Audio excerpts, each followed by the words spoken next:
Rome's glory shone for 1,000 years. But nothing lasts forever. In the 3rd century AD, civil war engulfed the empire. Chaos and corruption undermined it from within. And from every direction, its enemies gathered for the kill. Panic spread as terrified Romans sensed the apocalypse at hand.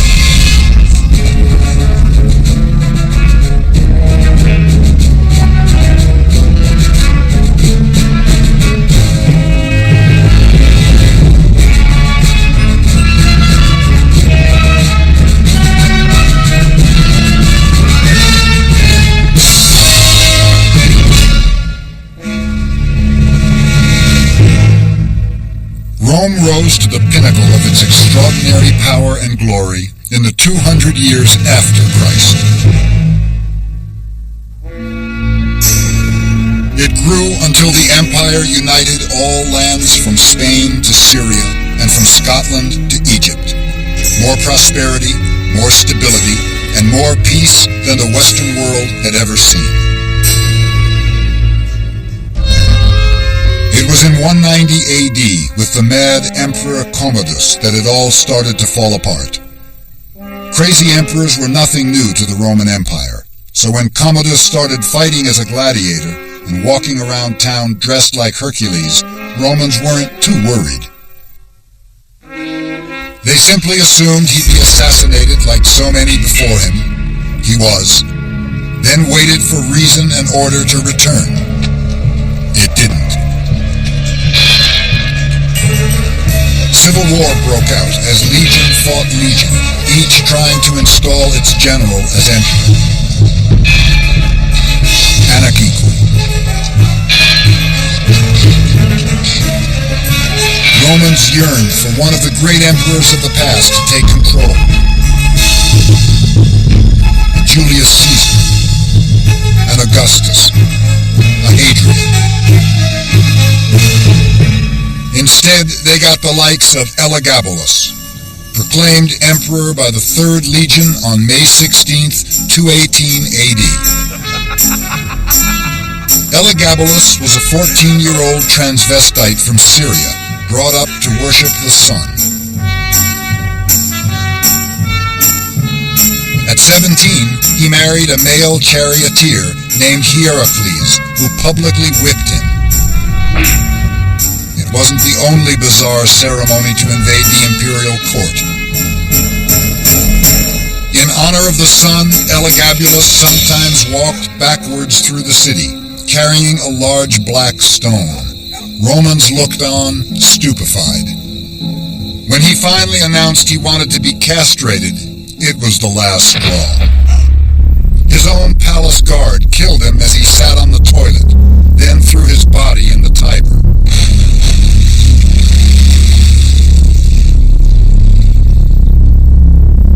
Romans wondered how their great empire could have fallen to such a shameful state of affairs.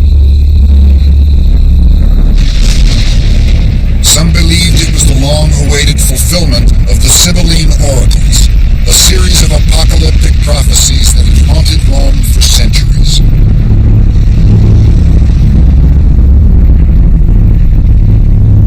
And on thee one day shall come, O haughty Rome, a deserved blow from heaven.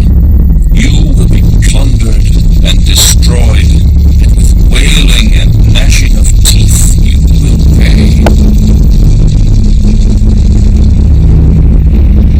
And you, daughters of Rome, clothed in gold and luxury, drunk with the attention of your whores, you shall be made a slave and a whore because men forgot the good and gave themselves to greed and unrighteous living.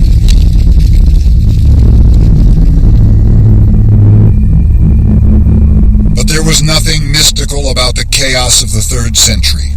Quite simply, the empire had become unmanageable. Emperors could no longer cope with the monster Rome had become. We tend to get a picture of Rome, particularly through the movies, as being dominated by a bunch of kooks. Yes, Nero was disturbed. Yes, Caligula was an extremely unpleasant person to be around, and Commodus liked being a gladiator and a beast hunter. Elagabalus liked dressing up in funny clothes and dancing around his pet rock. The average Roman emperor is a bureaucrat, is a man who's able to balance the different demands of the major political constituencies within his empire, the army, the guard, the population of the city of Rome, the Senate, and the palace, keeping those interests working in concert with each other so he can stay alive.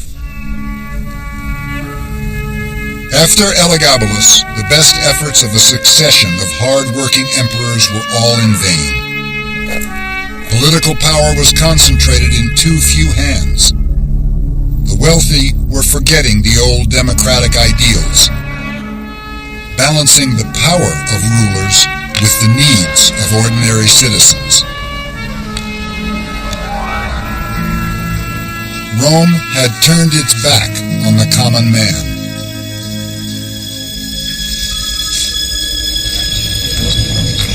The ancestors of Roman peasants like Gaius led humble but dignified lives as small farmers. But slave-owning aristocrats had commandeered their land and evicted them. Destitute families flooded into the city, swelling the ranks of sweatshop workers and the urban poor. Gaius grew up in Rome doing menial jobs and a lot of drinking. Like millions of poor Romans, he lived on welfare handouts of grain and mindless distraction, lots of it. The proletariat are idle, lazy, and devote their whole life to drink, gambling, brothels, shows, and chariot races. Their temple, their dwelling, their meeting place, in fact the center of all their desires, is the Circus Maximus. They talk about nothing else. Ammianus.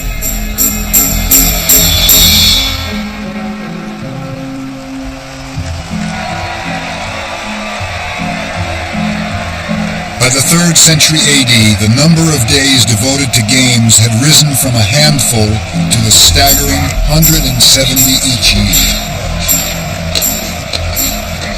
People became obsessed by these games, by watching races, by watching gladiatorial events, by watching whatever it is that was put on for their amusement.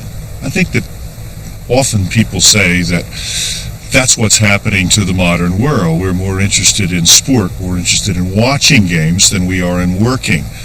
But I think it puts it in some perspective if you understand how far the Romans went. And we've got a long, long way to go. Being a couch potato now is a lot different than being a Colosseum potato 2,000 years ago. Intent on distracting themselves, most Romans didn't notice the social fabric of their empire shredding all around them. Rome's sense of community had disappeared. The elite were increasingly isolated from the poor. They are greedy. Their language is foul and senseless. The manners of the poor have decayed completely.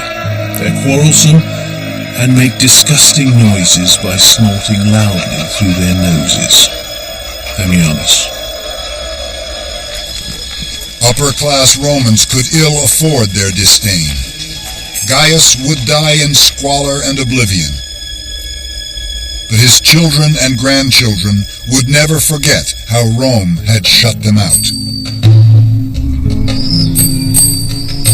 Educated Romans were turning their backs on everything to do with old Rome, not just the poor. The East, ancient, mysterious, and exotic, seemed much more enticing. Wealthy Romans headed off to see the sights of Egypt. The world's first tourist boom had begun.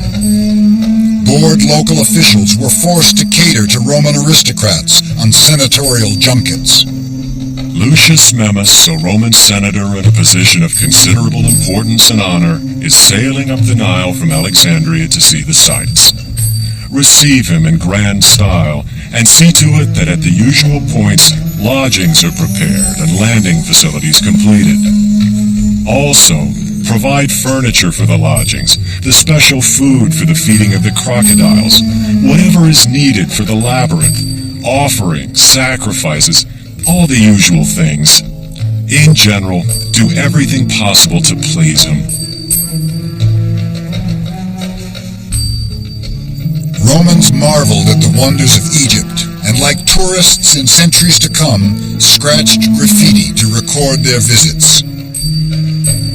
I, Palladius of Hermopolis, a judge, saw and was absolutely amazed.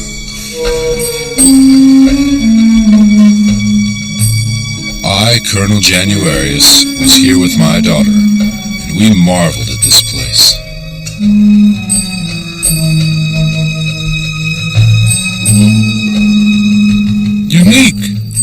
Unique! I only curse myself for not being able to understand the hieroglyphs. Egypt was a land of magic and mystery. It had the pyramids, it had hieroglyphs, it had the Nile. And Romans, they went to Egypt much more often in fantasy, in pictures, by bringing the wild animals of Egypt from Egypt into Rome, hippopotamuses, crocodiles. But some of them, probably on lazy culture trips, went as far as they could, right to the boundaries of Ethiopia. As travelers abroad marveled at the mysteries of Egypt, Romans back home were hungry for their own taste of the mysterious East. A luxury trade in expensive foreign goods flourished.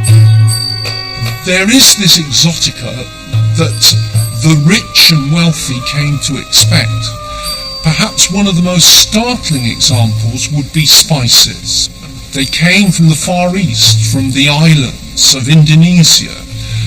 Even more than that, we've got a guide written for shippers up the Red Sea on how to cross over using the monsoon to India to pick up goods. And it tells you what you can get in the Yemen, at Bombay, on the southern tip of India, where there may very well have been a colony of Roman citizens. The Roman delight in far-flung places was not reciprocated. As Rome thrilled to the exotic East was starting to hate Rome's guts. In the provinces and periphery of empire, resentment festered. The great Roman orator Cicero had foreseen it all. Words cannot express, gentlemen, how bitterly we will be hated among foreign nations because of the outrageous conduct of the men we have sent to govern them. All the provinces are complaining about Roman greed and Roman injustice. I remind you, gentlemen, Rome will not be able to hold out against the whole world. They do not meet against its power and arms of war, but against its groans and tears and lamentations.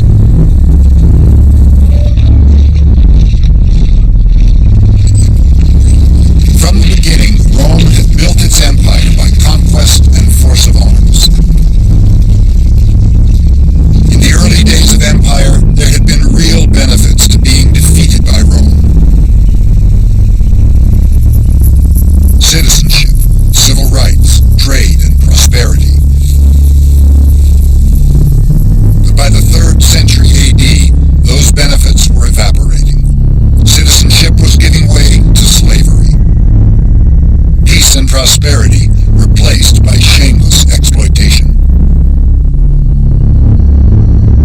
And for all the wealth that Rome took from Asia, 3 times as much shall Asia take from Rome, visiting upon her accursed arrogance. And for every slave in a Roman house, I swear, 20 Romans will one day be sold into the most wretched slavery.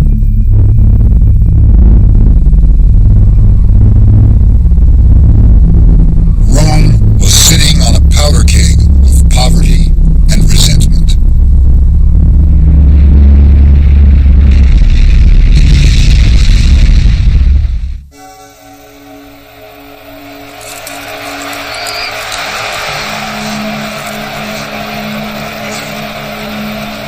In April 248 AD, the Emperor Philip staged the Millennium Games.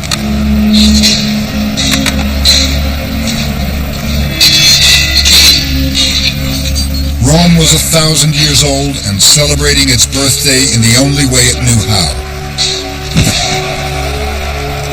With a grandiose spectacle of ritual, races, and bloodletting.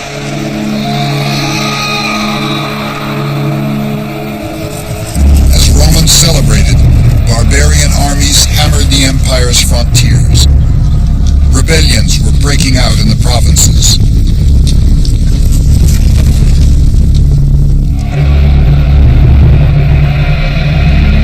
With their world collapsing into chaos, the Roman thirst for macabre distraction grew. The death toll from the Millennium Festival was spectacular even by Roman standards. 1,000 gladiators and hundreds of exotic animals were killed. Leopards, lions, elephants, giraffes, tigers, hippos, and even a rhinoceros. Noisy crowds paraded statues of the gods through the streets. Priests heaped offerings in front of the temples, praying for a return of Rome's good fortune. Nature itself seemed to be conspiring against the Roman Empire. Climatic changes in Central Asia were freezing the high plateaus and forcing its nomadic peoples to migrate. Shut out of the Chinese lowlands, they had no option but to move west.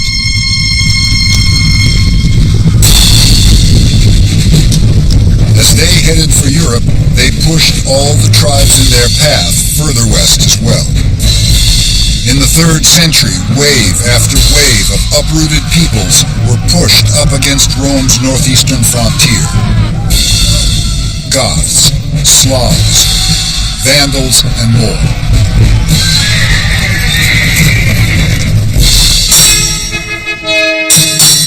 In 259 AD, Persians attacked. Rallying to the empire's defense, the Emperor Valerian marched his legions hundreds of miles to confront them. Weakened by illness and exhaustion, they were massacred and the emperor captured. Eager to humiliate the emperor to the maximum, the Persian king used Valerian as a stepping stool to mount his horse. When Valerian died in captivity, the Persians skinned him and hung his hide in a temple for all to see. Rome's humiliation was complete.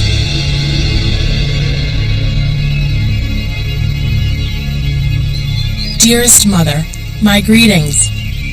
I just want you to know that I finally arrived safe and sound in Alexandria after 4 days' travel.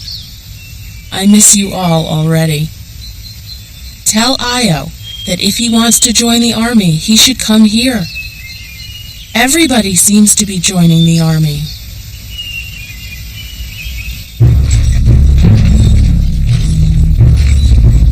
As Isis wrote to her mother from Egypt, the disaster of Valerian's defeat had sparked panic throughout the empire. There was a furious recruitment drive. By the year 300, there were almost 500,000 Roman soldiers, and the legions were still growing.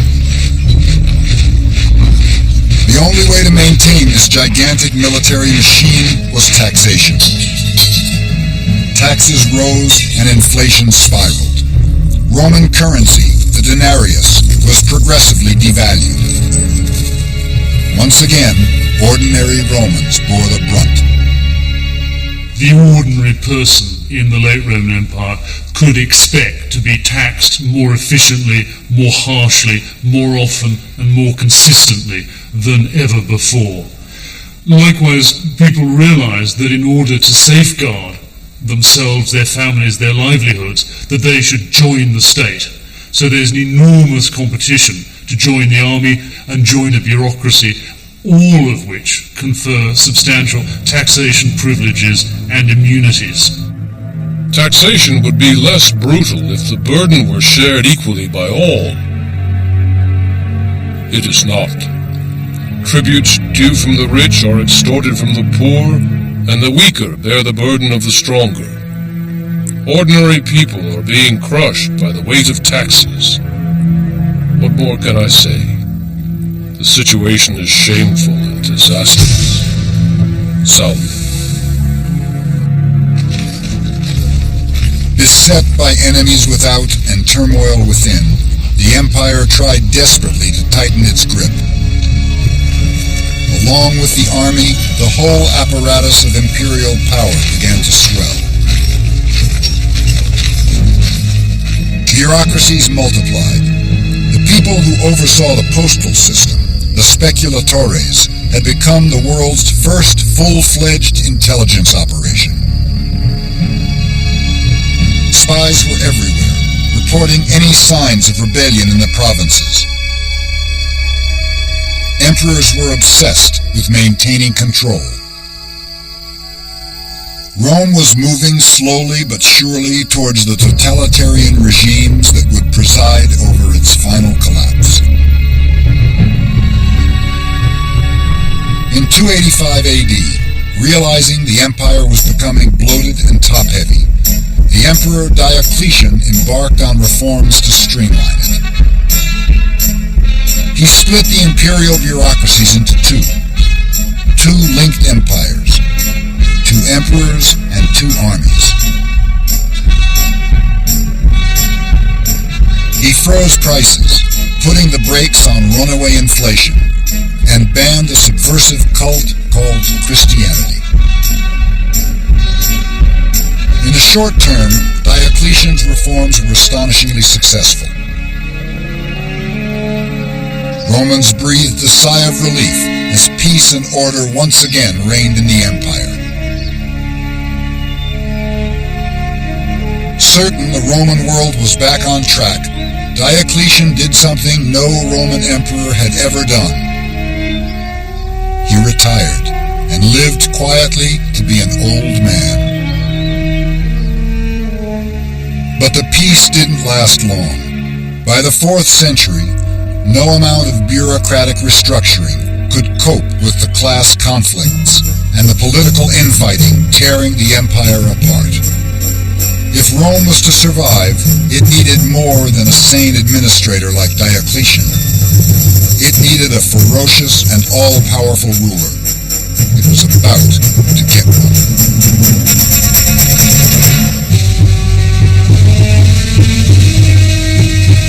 On October 26, 312 AD, rival Roman armies massed outside the city, waiting to do battle. At the head of one was a young commander called Constantine. He knew the next day a river of Roman blood would flow. He also knew that if he lost, it was all over. His claim to the empire certainly, and probably, his life. Constantine looked up into the sky. He saw a cross of light that seemed to burn itself into the heavens, and above it the words, "In hoc signo vinces," by this sign you will conquer. He had crosses painted on the shields of his troops. The next day, at the Battle of the Milvian Bridge, he smashed the armies of his rival, Maxentius. No sooner was Constantine installed as emperor than he repealed many of Diocletian's reforms, including his ban on Christianity. But he went even further, declaring himself a Christian. Romans were stunned. Most thought Christianity was just another weird Eastern sect. Suddenly, their new emperor had declared himself a cult member. They thought they had another lunatic on their hands. They didn't. Constantine cleverly saw how Christianity could unify an empire coming apart at the seams. Unlike Rome's pagan religion, it preached discipline, obedience, and only one God. Constantine was one of the most dynamic figures in Roman history. He presented himself as a new Moses, leading his people to a promised land, but I think he saw himself being guided by the hand of a god. And after all, it's one God who's in charge. Just as there's one emperor who's going to be in charge, we're getting rid of this old system of multiple emperors under Diocletian and going back to the system where one man is calling the shots. Christianity resonates with Constantine's view of himself. Under Constantine, Roman unity was reborn, but there wasn't much that was Roman about it. Constantine grew up in the Balkans in Eastern Europe and the imperial city of Trier, Germany. He had no liking for Rome and recognized it had become strategically irrelevant. All the important conflicts in the empire were now along the frontiers to the east and north. So he moved the empire's capital to the ancient city of Byzantium and renamed it after himself, Constantinople. The foundation of Constantinople is, I think, one of the most important moments in the history of the Roman Empire. It's the foundation of New Rome, to use Constantine's name for the city. It marks a political, a cultural, and an economic shift from Italy to the Balkans. The Roman Empire now will be centered not in the west, but in the east. Constantine abandoned the traditional trappings of a Roman emperor and ruled like an oriental sultan from his palace in modern Turkey. His power was absolute. His piety, and some say his vanity, knew no bounds. Pagans were a little more doubtful about Constantine's piety. One pagan story said that Constantine converted to Christianity because, having murdered his son and had his wife suffocated in a hot steam bath, he was desperately in search of a religion that would give him forgiveness. And Christianity was the only religion that would do that, Constantine having been flatly refused forgiveness by a number of pagan priests. Before he died, he had 13 coffins placed in his sepulchre, 12 for the 12 apostles, 1 for himself, as if Constantine was the 13th apostle of Christ, the one who finally brought his kingdom to earth. It may have seemed like God's kingdom was coming to earth, but not for long. Christianity's growth from a small, persecuted sect to the dominant religion of empire was a violent and bloody one. Even before Constantine died, fine points of Christian doctrine about the Holy Trinity were generating furious debate, and before long, bloodshed.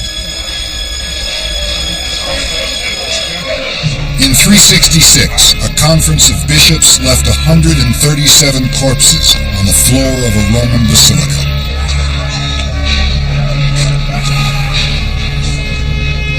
The 4th century was marked by bitter divisions of belief between bishops. And they fought with every weapon they could. They used state forces to expel some people from the church. What's remarkable about Christianity is the degree to which Christian leaders thought that their religion could encompass only a single orthodoxy. The very persons who ought to display brotherly love are violently estranged from one another. It's disgraceful, positively sickening. Bishop Crestus.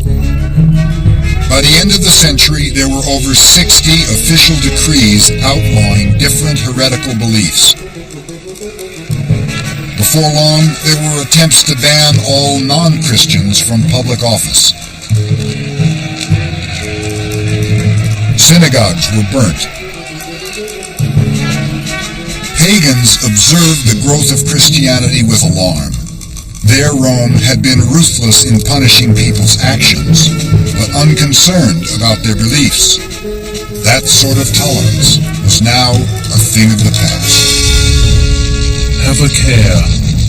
Even wild beasts are not as ferocious as these Christians in their hatred of one another. Ammianus.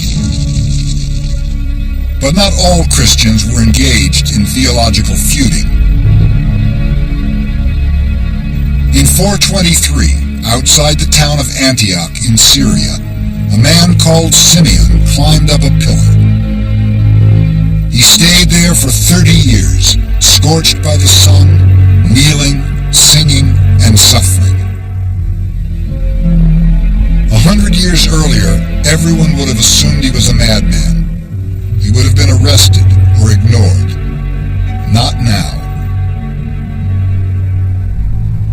In this new Christian Rome, suffering was the mark of holiness. Educated Romans gave up comfortable lives to go and live in the desert. In 375, St. Jerome was one of many who chose to renounce everything, retire to the Holy Land, and mortify the flesh. Tears and groans were every day my portion. Whenever I felt sleep overcoming me, I bruised my restless bones against the bare earth. My only companions were scorpions and beasts. My face was pale with fasting. But though my limbs were cold as ice, my mind was burning with desire, and the fires of lust kept bubbling up before me, even when my flesh was as good as dead. Jerome. Romans had always reveled in grandiose displays of wealth and power. They had inherited from the Greeks and Etruscans a love of the human body and its appetites. In Rome before Constantine, if you had it, you flaunted it.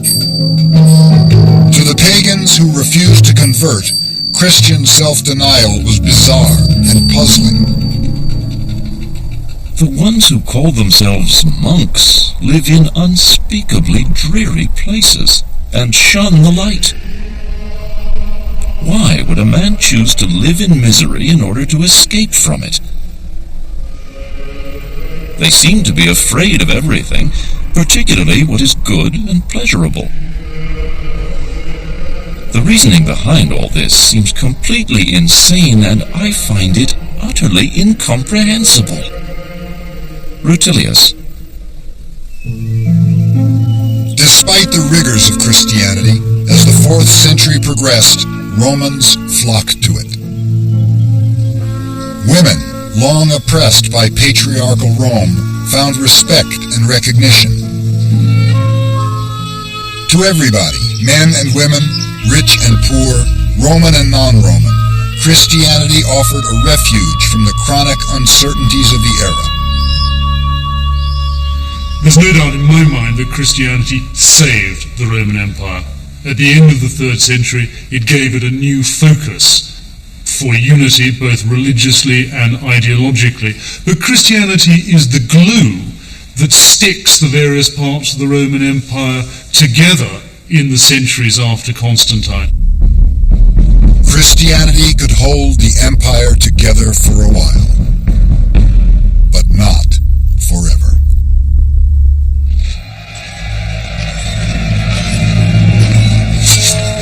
In the year 378 AD at Adrianople in modern Turkey, the Emperor Valens led his army into battle against Goths from Romania.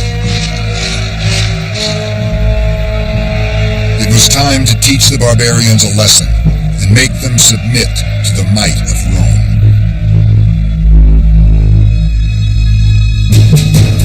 Like Valerian before him, Valens marched into disaster. his legions were surrounded. The famous Roman discipline gave way. He and his army were massacred. It was Rome that had learned its lesson, and it was a bitter one. Rome could no longer rule by military might alone. She would have to negotiate with the barbarians. The truth was there were already as many Germanic tribespeople within the ranks of the Roman legions as opposing them. But now they wanted more. If they were good enough to fight Rome's wars, they deserved to share its power.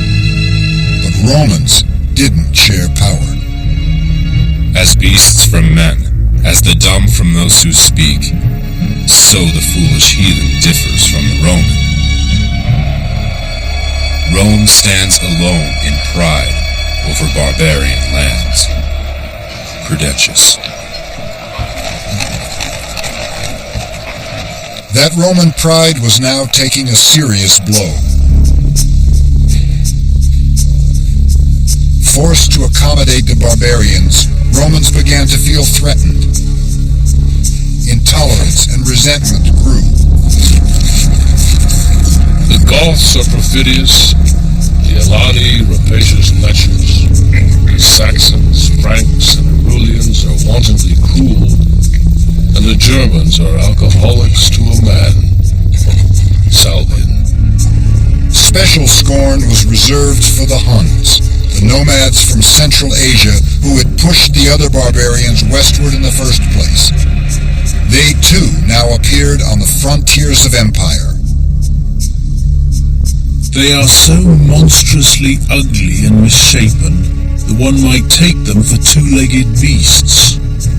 They are totally ignorant of the difference between right and wrong, so it's impossible to make a truce with them.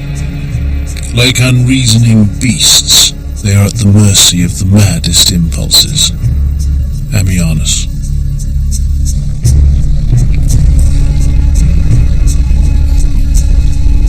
These attitudes didn't bode well for the future of interracial harmony in the empire.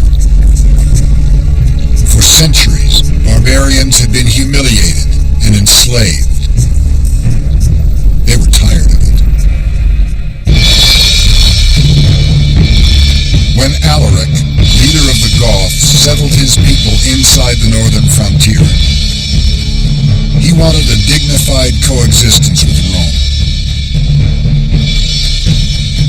Alaric spoke Latin fluently, was well-read, and not about to be dismissed by pompous Romans. We tend to think of the barbarians as a collection of Conan the Barbarian and his buddies coming across the frontier waving their double-handed axes. This is quite far from the truth. By the time that the barbarians come across the frontiers, they're beginning to be Romanized. Alaric, who sacked Rome in 410, did so because he was turned down for a job as a Roman general. What these people wanted first and foremost was a place within the empire for themselves, and when they didn't get it, they turned on the government of the emperors. But Rome had still not learned its lesson. Instead of building diplomatic relations with the Goths, local governors systematically insulted, starved, and overtaxed them. Alaric sent letters of protest to the emperor. They were ignored. When Alaric and his people finally descended on Rome in 410 AD, it was not to rape and pillage, but to drive home his people's protests and demand the decent treatment they'd been promised. To his surprise, as his army swept through the heart of the empire, there was hardly a Roman soldier in sight. The truth was, many Romans were no longer prepared to fight the barbarians. Some even welcomed them. I tell you that the poor have been so robbed and downtrodden that many of them seek refuge with the enemy. They seek among the barbarians a Roman mercy because they cannot endure the barbarous mercilessness they find among the Romans. Salvin. And And so in the year 410, for the first time in almost 1,000 years, Romans awoke to find an enemy army camped just outside the city. They couldn't believe it. Alaric's demands were reasonable. All he wanted for his people was part of the Danube River Valley in what is now Austria. Rome refused.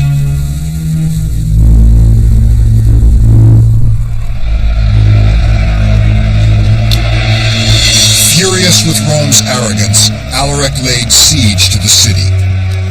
In addition, he now demanded 5,000 pounds of gold, 3,000 pounds of silver, 4,000 silk tunics, 3,000 scarlet-dyed skins, and 3,000 pounds of pepper. "Will you leave us with nothing?" asked the Roman envoys. Alaric replied, "If you give us what we want, you can keep your lives." Rome held back, procrastinated, and in the end, Alaric lost patience. Barbarian slaves, delighted by the prospect of Rome's ruin, threw open the city gates. The Goths poured in and sacked the city. Proud Rome was finally brought to her knees.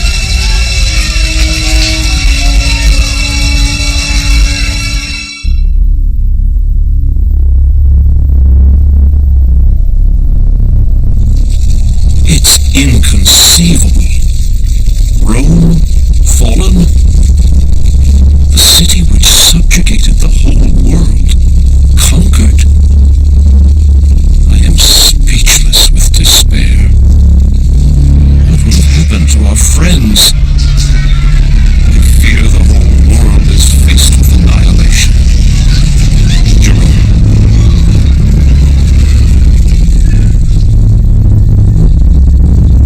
Although the city of Rome was no longer the center of the empire, for Romans everywhere, seeing it sacked was an omen of catastrophe.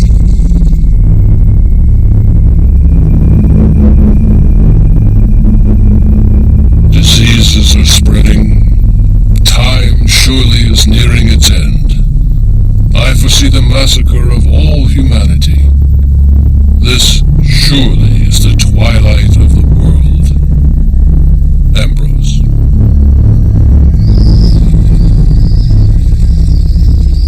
Romans were now sure the apocalypse was at hand. Stories circulated that the mouths of volcanoes were getting bigger, ready for the souls of all the sinners they'd have to receive. Rome was now divided in half.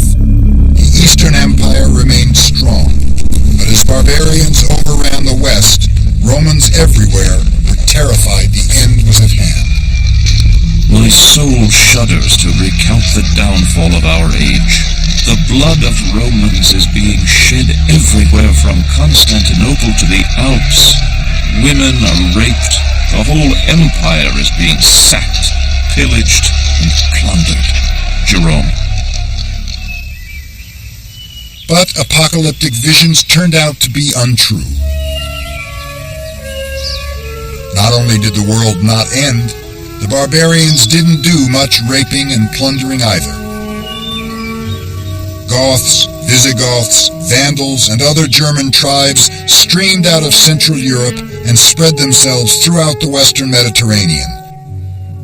To everybody's surprise, they tried to live peacefully alongside the Romans.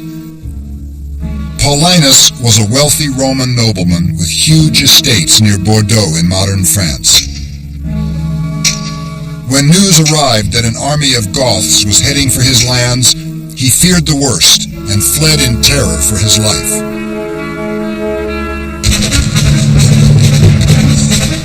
Tormented by all the stories of mass rape and Roman children sold into slavery, he sent his family ahead of him. On the road, he was astounded to receive a letter from an unknown Goth. He says he wishes to buy a piece of my property and has actually sent me the price of it. I am astonished. It is nothing like its true value, of course, but in the circumstances, it seems like a gift from heaven. Paulinus. There's no doubt that the Mediterranean was seen by much of the rest of the world as a sort of El Dorado, as California. It's where you want to be. There was the good life. It's very wrong to think that the German tribes that were trying to invade the Roman Empire and who eventually bring about its collapse in the West were seeking to destroy it. They weren't. They wanted their piece of the action. They wanted to be part of it. They wanted to be part of this great world. And when they take over in the West, they behave like mini Roman emperors, great Roman senators, because this is the good life.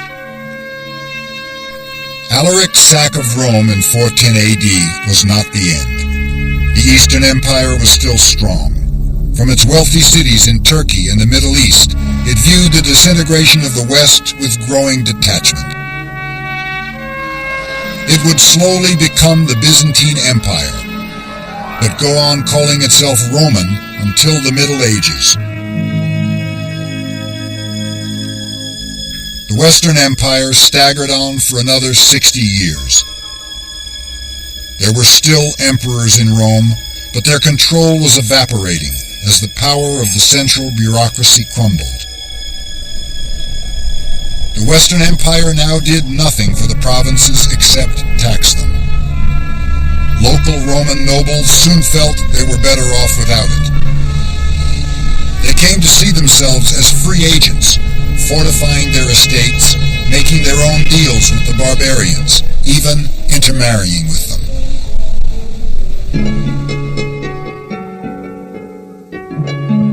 This was the birth of medieval Europe, an anarchic world where local barons owed allegiance to few and built their own fiefdoms.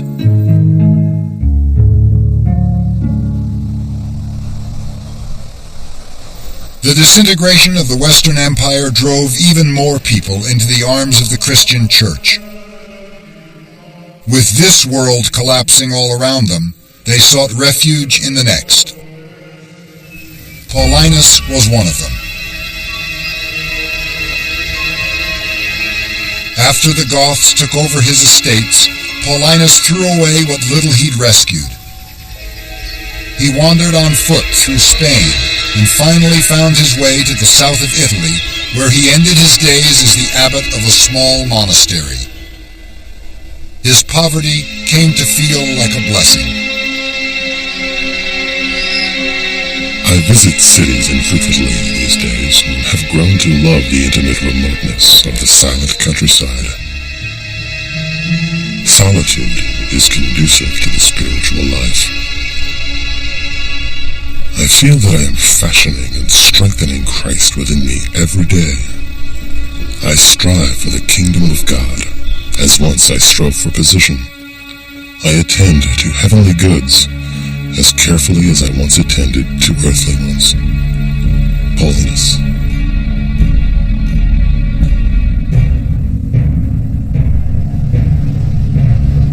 Everywhere, people were turning their backs on Rome.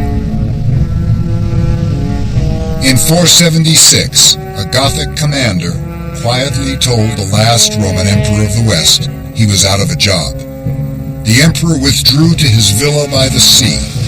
Nobody cared or even noticed. By a strange twist of fate, the emperor's name was Romulus. Over 1,000 years had passed since the first Romulus, that legendary wild man reared by a she-wolf, killed his brother and founded Rome on the banks of the Tiber.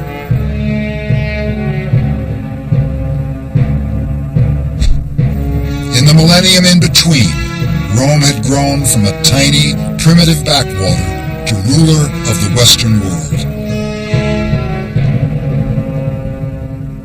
The achievement of the Roman Empire is extraordinarily impressive. Conquest, commitment to discipline, to winning, to victory, to war.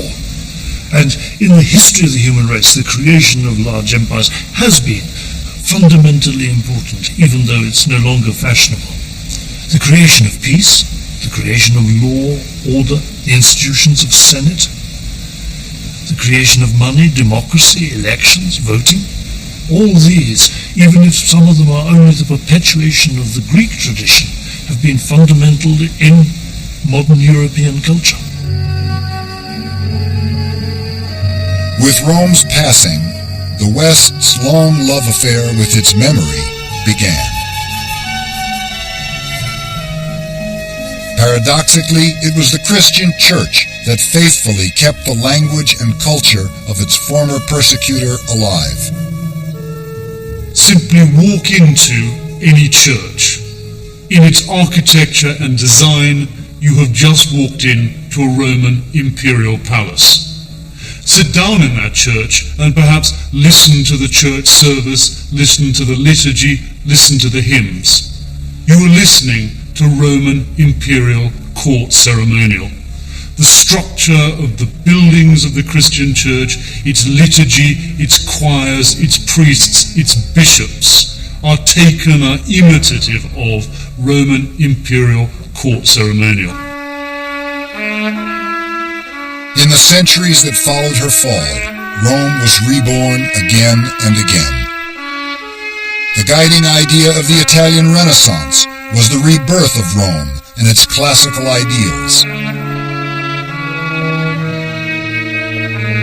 When the founding fathers of the United States sought a model for their new country, it was to Rome they turned. Raised on the classics, they poured Rome's republican ideals into the Constitution.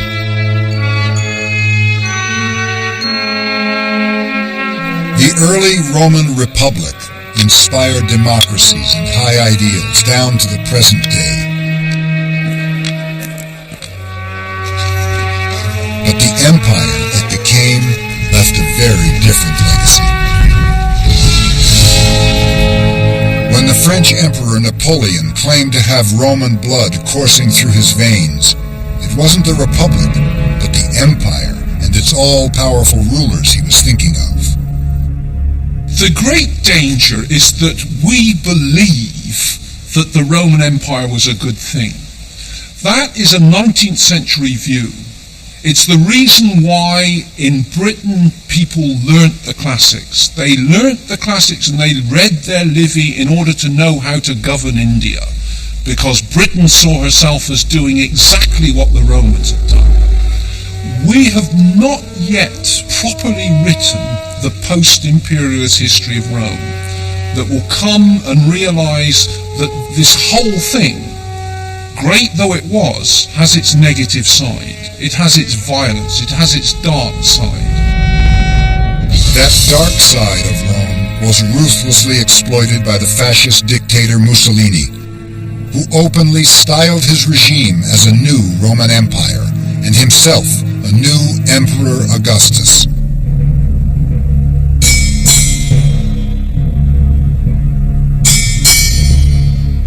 For both good and bad, the whole Western world has grown up in Rome's towering shadow. Nurtured on its stories, imitating its heroes, always trying to learn the lessons of its republic, its empire, and its fall. Rome, ruthless in its lust for power, insatiable in its ambition, revolutionary in its political ideals. Its soaring spirit has never died. Rome's power and glory have branded themselves on the Western imagination